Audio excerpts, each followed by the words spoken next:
Several hours after his meeting with the Friar Lawrence, Romeo meets Benvolio and Mercutio in the street.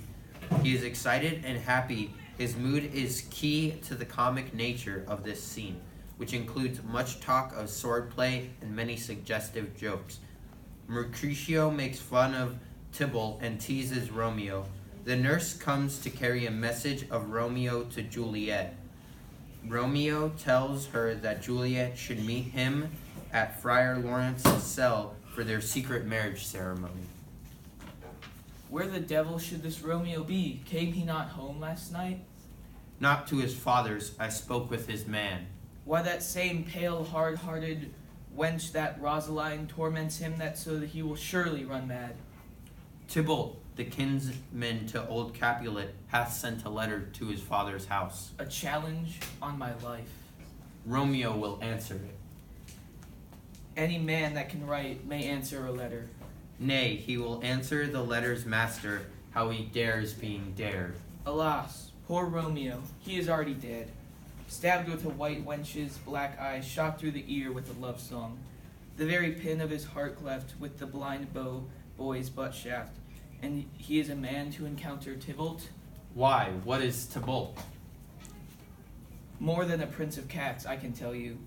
Oh, he's the courageous captain of compliments. He fights as you prick song, keeps time, distance, and proportion. Rest me his minimum test.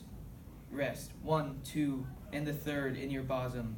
The very butcher of a silk button, a duelist. A gentleman of the very first house in the first and second cause. Ah, the immortal passado. The punto reverso, the high. The what? The pox of such antic, lisping, affecting fantasticos. These new turners of accents by Jesu. A very good blade, a very tall man, a very good whore.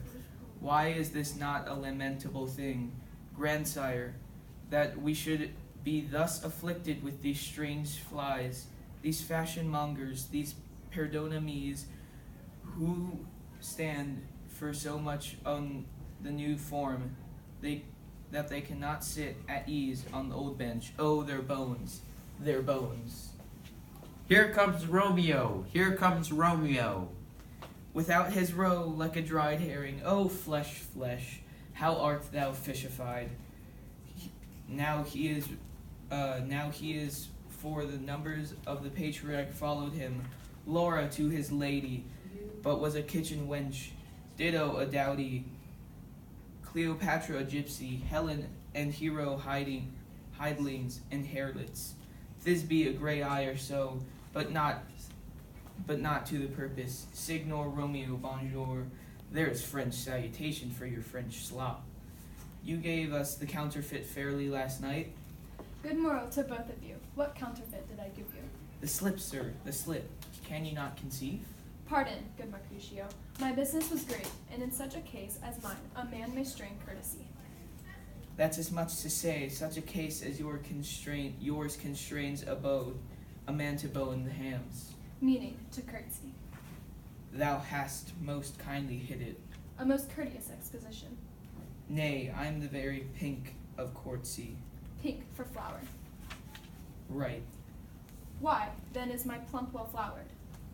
Well said. Follow me to this jest, now till thou hast worn out thy pump, that when the single soul has of its worn, the jest may remain after the wearing solely singular.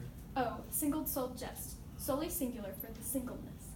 Come between us, good Benvolio, my wits faint. Switch and spurs, or I'll cry a match. Nay, if our wits run the wild goose chase, I am done. For thou hast more of the wild goose in one of thy wits than I am sure. I have in my whole 5. Was I with you there for the goose? Thou was never with me for anything, when thou was not there for the goose. I will bite thee by the ear for that jest. Nay, good goose, bite not. The wit is very bitter sweetening. It is a most sharp sauce. And it is not, then, well served into a sweet goose. Oh, here's a wit of cheverel that stretches from an inch narrow to an ell broad. I stretch it out for the word broad, which, added to the goose, proves that thee far a wide broad goose. Why is this not better than now groaning for love? Now art thou sociable, now art thou Romeo, now art thou what thou art, by art as well by nature. For this driveling love is like a great nature that runs lolling up and down to hide its bauble in a hole. Stop there, stop there. Thou dreariest me to stop in my tail against the hair. Thou wouldst else have made thy tail large. Oh, thou art deceived. I would have made it short, for I was come to the whole depth of my tail, and meant indeed to occupy the argument no longer.